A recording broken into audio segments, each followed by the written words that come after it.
Hi friends, మేమైతే చిట్టుముచ్చాల బిర్యానీ అయితే try చేసాం. ఎలా చేసామన్నది మీరు చూడండి. దీనికైతే ఫస్ట్ 3 రకాల పేస్ట్లు అయితే ఆడుకోవాలి. ఫస్ట్ కొత్తిమీర, పుదీనా ఒకటి, పచ్చిమిర్చి, టమాటా ఒకటి, ఆనియన్స్ పేస్ట్ ఒకటి. మేమైతే 1/2 kg రైస్ అయితే తీసుకున్నాం. దాన్ని అయితే 2 times అయితే వాష్ చేసి పక్కన పెట్టుకోవాలి.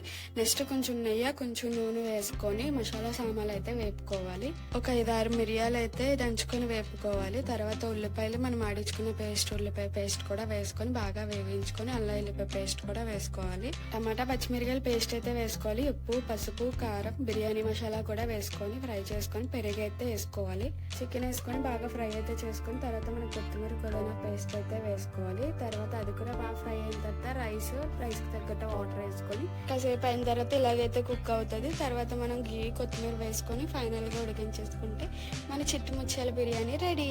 నేనైతే ట్రై చేశాను, నాకైతే చాలా బాగా నచ్చింది. మీరు ట్రై చేయండి. నెక్స్ట్ వీడియోలో కలుద్దాం. Bye bye.